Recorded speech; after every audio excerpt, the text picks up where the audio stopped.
Hi. All right, hello guys, welcome back to my channel. If you're brand new here, my name is Nikki and this is my book nook.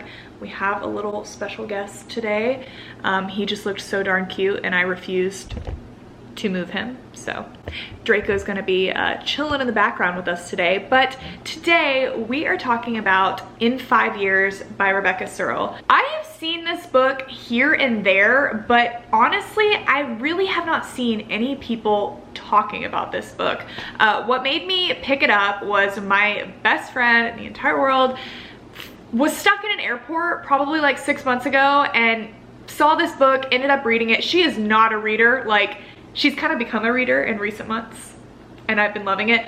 But this book, she has not stopped talking about it. Like she read it in one freaking day, was sending me snaps of her like bawling her eyes out and was like, you have to read this book. I know you'd love this book. You must read it. And I finally did it. It took me several months. But once I started it, I totally understood because I could not put this book down. The concept is super interesting, super different. The writing style and just the way the story is laid out and told is so different and interesting. I am gonna give a spoiler-free sort of synopsis of this book because this is one of those that it's really hard to talk about without giving like any type of spoilers away. Like there's several things that happen in this book that are like jaw-dropping, like oh my gosh moments that are really big and important to the plot. So it's kind of hard to like tell you the plot without giving any of those away. And like as always on my channel, if I love a book, I want you to go read it and I want you to experience it for yourself. So I'm gonna do my very best to just kind of keep it brief, but then I want to dig a little deeper and talk a little bit more about this book because this was one of those that I have a lot of things to say and yeah. Let's just get into it. So this story follows a woman named Dani. She's about 30 years old and Dani is a girl, honestly, after my own heart in a lot of ways. She has played her life by the book for so long. Like she has had everything down to the wire, planned out, knows what she wants, has a set list of goals. She's super ambitious, she's super motivated, she knows exactly what she wants, which sounds really great, but her being so dead set on the things that she wants and so laser focused on what she wants out of life has kind of like kept her from enjoying the little things in a lot of ways. Like she's not a very like carefree, spontaneous person. She's never just kind of like allowed herself to drift through life. Like everything has been planned out by the minute. Like I am going to graduate college at this time. I plan to be in a relationship at this time. After this certain window of time, we will then move in together. Then we will get engaged and then we will get married and then I will become a partner in the law firm at this certain age. Like everything she just has a plan for. But yes, that is Dani. Her entire life is her career. She's a lawyer and that's what her main focus is. But she does have a best friend, Bella, who is her favorite person in the entire world. She truly just is her person. Bella and Dani truly have this like soulmate kind of connection. A lot of people like to think that soulmates are just like a romantic thing, but truly like you can totally have friends that are soulmates, and I saw so much of that in Bella and Dani. Even though they are so polar opposite, Bella is like literally flying by the seat of her pants, like the most spontaneous, drifts through life, just wants to fall in love, is carefree, doesn't really care about the consequences. She's just living each day as it comes, which is so polar opposite to Dani. And a lot of times they kind of like not butt heads, but they just don't really understand each other in those certain ways, and each of them wants happiness for the other, but a lot of the times they have a hard time understanding the way the other person's brain works. Like it's just a really interesting dynamic, and it's really funny because I feel like I see a lot of like myself and my friend that read this book in that, like just it's just funny, like people's brains work differently and the things people want and the way people look at life. Like that's so much of what this book is about, is just like life. But I'm getting ahead of myself.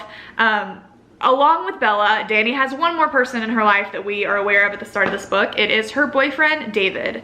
They have been together for a handful of years now, and it's right about that time on Dani's life calendar that they should be getting engaged. They've been living together for a couple of years, and now's the time. She's about to land her dream job at a law firm, so it would just complete the puzzle of her life that she's always wanted to go ahead and get engaged. So the very beginning of this story, her and David do in fact get engaged. They come home from that night, and she ends up falling asleep. And whenever she wakes up, she finds herself in an entirely different apartment. She doesn't know where she is. She frantically gets up, looks at the calendar, looks at the TV, and sees that it is 5 years in the future. Right after she figures that out and starts to freak out, she also looks down and realizes there's a different ring on her finger. She's in a different apartment, she's in a different place, and there's a very different man standing in front of her. This dream of hers is so very vivid, and it's not like anything she's ever experienced before. When she's in it, she thinks it's real. Like she literally thinks she has woken up 5 years from now. But of course she ends up waking up, and it's just very like, doesn't understand what just happened. It was very weird. Obviously it was just a dream, but something about it just doesn't sit right with her. And even though she tries to just brush it off, the years go by in this story, and Danny can't quite shake that dream. And she starts to think, and we start to realize that maybe there was a little bit more to that dream, and maybe it was a little bit more of a sort of premonition. And so we kind of go through this journey of this book of figuring out how she gets to from point A to point B, and her battling with that happening, because she's already planned her life. She already knows what she wants. She's marrying David. She's got her best friend Bella. She doesn't need anything else in the world, but life happens, throws her a curveball. Lots of things occur. This book, seriously, I never knew at any point like where it was going. I thought I was so smart. Like when it started, even just like knowing the basic concept, I'm like, I feel like I know what's gonna happen. I've got this figured out. Like as little things were revealed, like when she was in the dream, I was like, okay, clearly like this is what's gonna happen. And literally every few chapters, I was just thrown another curveball, and every time I thought I had it figured out, I didn't. And it just really, there were so many emotions in this book, truly. But without giving anything else away about it, it really was, at the end of the day, a story about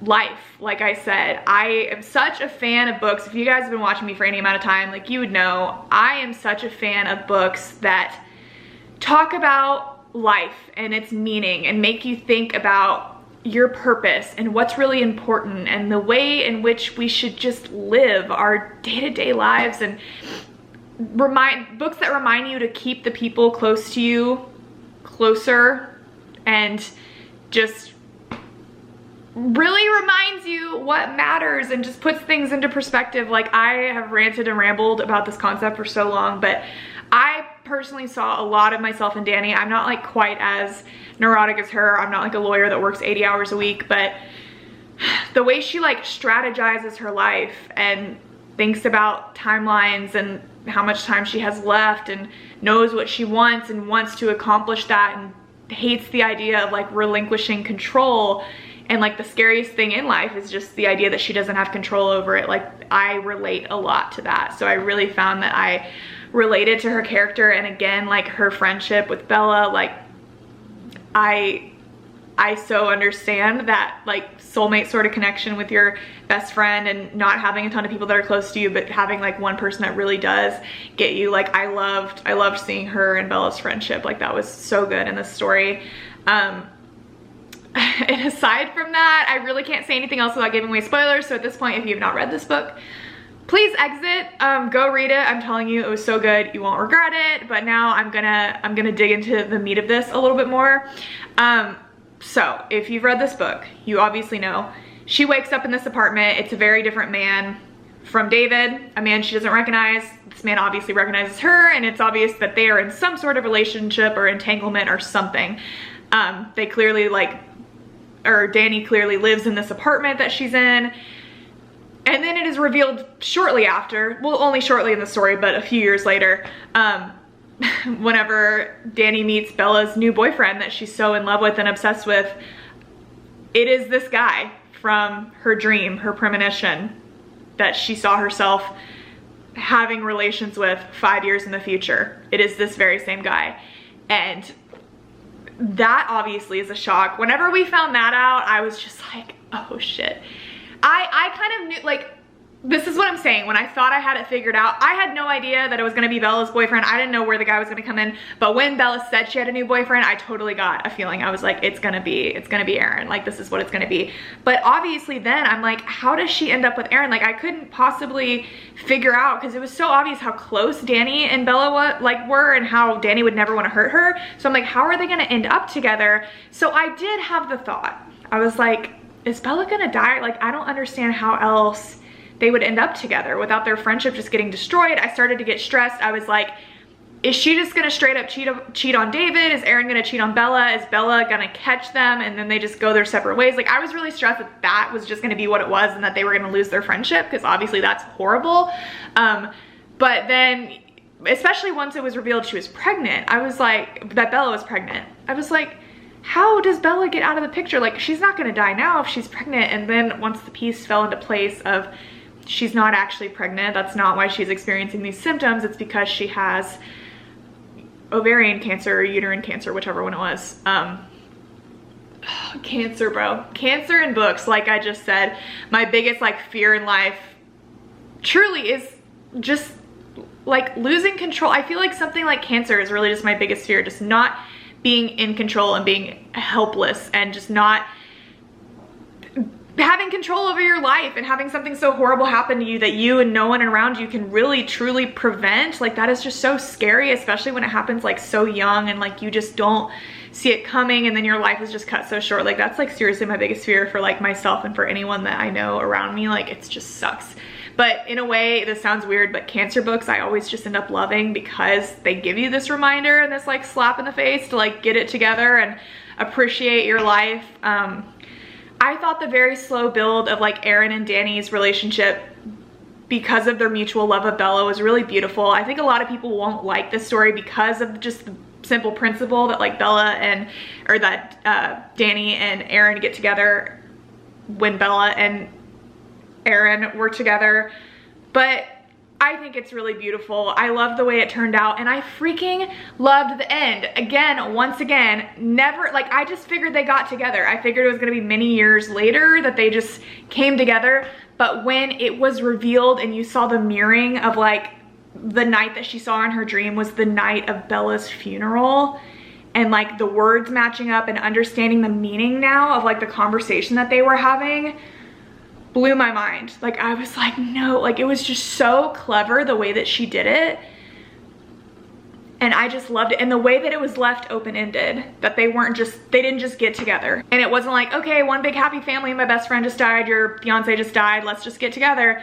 The way that they're like, okay, we're grieving, let's take some time, want to get dinner in a week. And the book was just left open-ended of like, this is Danny realizing she doesn't have control over her life and she's got the rest of it to live and she's got to live it to the fullest, and there's no freaking point in planning it, and that she just has to take it a day at a time. Like, that's really what it's all about, and that's really the purpose of this story. And you know, I think a lot of people, and me personally too, it's like reading a book, especially if you're a person that's like down a romance rabbit hole, like you might really want to experience romance and a lot of romance in every book you read and like the butterflies of it all. But this book really wasn't a romance. Like, that wasn't the focus of it at all. What it was focused on at the end of the day was friendship. I feel like the relationship that took the forefront in this book was Danny and Bella's relationship, and again, the soulmate connection that they had with one another, and the way that they were so different but brought out the best in each other and truly loved each other until the end, and despite their differences could be there for each other and their times of need, and just know each other better than the other person even could. Like, the way that Bella just knew, like, Danny, you might love David, but you're not in love with David, and I can see it and I want more for you. Like, those hard talks that you have with your friends, it was so good to see in a book. And I just loved it. Like, I loved that it was something different. Like, it wasn't just a sappy romance. I kind of thought too, like, I thought that the book was going to continue to flash to like 5 years in the future and we were going to build the story that way. But the way that it was just the one dream, which it's still crazy, like, how would she have had that dream? Like, not that realistic, but I don't care. It was so good. I thought it was so good. Like, you know, I feel like I'm not showing a lot of emotion right now because I'm still processing. Like, I literally just finished this book, but it's like, it was a deep and kind of heavy read. Like, it wasn't like a butterflies and rainbows, like spin around the room, I'm obsessed, like Aaron's my new book boyfriend. Like, it wasn't like that at all. Like, it was just really deep and thought-provoking, and I really, really liked it. And I have been rambling for like 15 minutes now. So in conclusion, good book. If you're watching to this point, I hope you're not watching if you haven't read it yet, but if you chose to do so, I still recommend reading it because it was just so, so good. And I'm definitely interested to check out more books by this author. I know she has several that are pretty big, but yeah, that is it for me today. Thank you so much for watching, and I will talk to you very soon. Bye.